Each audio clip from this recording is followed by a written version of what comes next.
Hi, welcome back to Christine's Home Affairs. Today I have another Christmas project for you.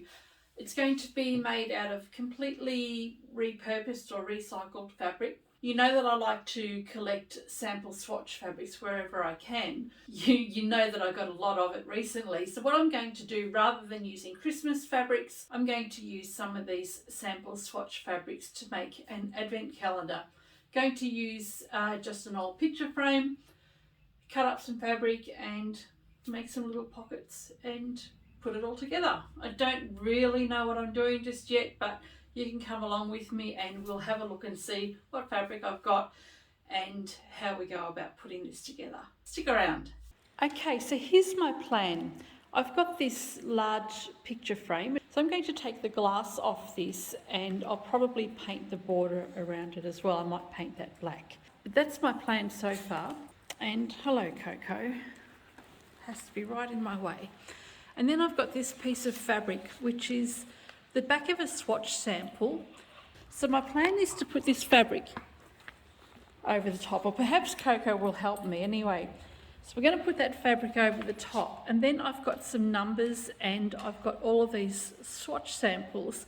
So rather than going with traditional Christmas greens and reds and golds, I'm going to go with some nice vibrant fabrics. I'm going to take each one apart, and I think that these little numbers are going to look really nice on the fabric. So if you have a look at the yellow or the gold there, the reds, it'll look really nice on the red as well. So I'm going to pick the really vibrant colours, and I'm going to use these as little hanging envelopes on the frame. The first thing I'm going to do is take away the board from the back of the picture. I'll remove the glass, take some measurements and see what I can fit as far as the fabric piece that I've got is concerned. And if I need to add anything to the fabric, I'll do that as well. But we'll get this board off first. We don't need this piece of card, which is the picture that was underneath it, but it may actually come in handy on the back. We'll see. I'll set it aside for now. And the glass I don't need, so I'm going to give this one back to Chris. What I need to do now is get the sizing of the fabric around the board. You can see that this board is about the same length as the fabric, but I do have just a tiny little bit that can wrap around on both sides. So I've set my board to the side and I've got my boundary marked out here. So what will happen is that when I put my pockets on, they're going to go within this boundary, plus I'm going to come in at least 1/4 of an inch on either side to allow for that lip in the frame. To remove your sample fabrics from the adhesive tape at the back, you can just run your iron along the back here, heat it up, and as each layer heats up, you can move it away and peel that away really quickly. These fabrics are actually coming away really quickly without me having to do that at all. So I'll be able to just get these fabrics off. Same thing again, normally you would use an iron or a seam ripper, but these ones are coming out quite easily. So I'll get some good usable fabric out of this, peel the tape off at the front. Okay, this is my current plan. I'm making an advent calendar with 24 numbers on it. So if you're going to do one with 25 numbers, take that into account. Because I'm doing 24 numbers, I need to have 24 little pockets. What I'm doing to make the pockets is using 2 different colours. So I'm going to take opposing colours and put them together like this. So I've got a blue and a yellow pinned together. And what we're going to do, stitch it together from here, back stitch, all the way around, come back to here, and we'll do a back stitch beginning in the end and leave an opening there. Once we've finished all 24 sets of these, so that means we want 48 fabrics altogether, we're going to trim the corners and then we'll turn it through. We're going to have our squares looking a little bit like this. What I've done here, I've made 25 of these. We've got our 3.5 inch square. It's been stitched all the way around with an opening just inside there. Clip your corners and then we can turn our little pockets through. So I've got a different colour on each side for each one of the pockets that I've done. Turn the pockets the right way round, give it a really, really good press, and just make sure that the edges are tucked in neatly underneath. Now you don't need to go and stitch this closed at this point. What we're going to do now is take all of our pockets and fold the corner over. Now you don't want to fold the corner over that has the opening. Flip that down towards you so the opening is just here. Take this top edge here and flip your fabric over. Now it's up to you whether you want to have the green corner showing up or the orange. You can easily turn it around the other way and have it placed like this. I've got a whole assortment of them. So flip your fabric, the corner down, and measure that at 3/4 of an inch on either side. So 3/4 of an inch on either side, and then just pop a pin or a clip in place just to secure this top edge down. Okay, so that's the wrong side and that's the front side. I've gone and done this with all of my little pockets here. I've just put a really light grey or silver thread. I'm not going to change the thread for each one of these because it's just way too time consuming. So I think a light grey will be more than good enough. All I'll do is stitch straight across.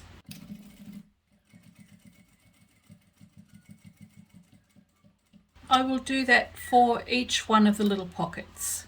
And there we go, all of the little flaps are done. Now I'm going to place these over the top of my fabric. Well, once you've turned the folds over on all of your little squares, take it over to your board with your fabric on the back and lay everything out and see how it all looks. So I have drawn some straight lines so that I can use it as a bit of a guide as to where I'm going to place all my pieces. I think that looks pretty good to me, and what I'm going to do now is pin that all in place, and then I'm going to stitch the left and right edges of each of the squares. There we go, I've pinned it all down and now I'm ready to go and stitch it in place. What I'm going to do is stitch from this corner here, down here and up there. And whilst I'm doing that, I'll be closing up any openings that we've got in the fabric. I'll try and keep this as straight as I can. I probably should have pinned it for better as well.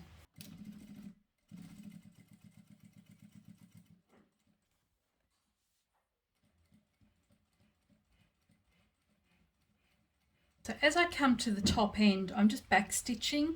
I'm not going to cut the thread or take my work off. I'm going to come to the end, meet up with the next corner, pivot the work around, do a back stitch at the beginning here, and then continue on. This way I can do everything all in one go without having to cut my threads off all the time. So this top row of 4 pockets has been stitched down. So I've just gone down, up, down and up and so on. I'll go and continue that for the rest of it. Okay, these have all been stitched down along the bottom. There's an opening just here so that you can put your little goodies in there. And depending on how big your goodies are, I'll probably just put cookies or chocolate in here. But depending on how big your goodies are, you may even want to just stitch this top edge, but that will make it quite a small fit. So I'm actually going to leave that open, and then I can fit some nice bits of chocolate or something in there. With all my fabric pieces placed down, I have allocated numbers to each one, and you'll see that the numbers are completely random. When we were growing up, we had advent calendars. They only went up to number 24, and half the fun in finding the chocolates was trying to figure out where on the board the following day was. So I've got these completely random. It's great for the kids and grandkids to have a look around and try and find the number of the next day. I've stitched all the numbers down in a completely random order, and what I've done when I've stitched them down is actually just stitched the numbers down onto the actual flap. I don't want to stitch all the way through to the background fabric. That way I can fill it up with any little goodies. Now it's time to stick this to my board. So this is the board that I removed from the picture frame. I'm actually going to use a double-sided tape to adhere this fabric to the board. I've tidied up the surface of my board and I'm just using a double-sided tape. All I'm going to do is run the tape all the way along the board, and I'll put plenty of it. I just want to make sure that the fabric doesn't come off the board. And I was actually going to put a padding behind my fabric, but I've decided not to. I'm just going to use the fabric that I've got straight onto the board. Should be fine. To be honest, I've just spent too much time on this and I'd just like to get it finished. Okay, with all the tape down, I'm going to remove all of the paper, then I'm going to crisscross some more tape over the top. The double-sided tape in place, I'm now ready to place this fabric down. So we just want to position it down nice and evenly Press the top edge down and then just evenly press it down as you go. And you can reposition any pieces that have any ripples in it. Once you're happy with how that is sitting, you can go and fold the edges of the fabric underneath and put some double-sided tape on the edge of the fabric to secure it behind it. And then we can get ready to put our frame on. So I have folded the fabric over to the other side, put some double-sided tape underneath and just stuck that down. Now you can see that it is actually a little bit uneven and it's also transferred to the other side. So before you lay your entire piece of fabric down, just make sure everything's even on both edges, top and bottom, and all the way around. Mine is a little bit skewed and it's too late now, unless I replace all of the paper, it's too late for me to go and fix that. So I'm just going to leave it. It'll add to the character. This is the frame that was around during the first place. So I'll go and clean this frame up, spray paint it, and then we can put the board together. I'm pretty happy with how the frame's come up, looking really nice. I've done 2 coats of black gloss spray paint and I'm ready now to put this over the top of our advent calendar. You have a look at this. I think that's going to look pretty nice. Let me go and mount that and I'll show you how it looks when we're finished. And there we go, it's completely finished. It's a little bit rough. I haven't lined this up properly. I do recommend when you're lining up your fabric to actually watch what you're doing. I was a little bit rushed here, as you can see. I do still need to remove the ink marks. That'll come off with water. But I'm pretty happy with how this has turned out. So it's a completely recycled project except for the numbers. Everything is just rescued fabric, an old print that's been repurposed into this advent calendar. And I think it looks really nice with the black spray paint around the frame. I hope you've enjoyed this video and I shall leave this here right on Christmas Eve. Catch you next time.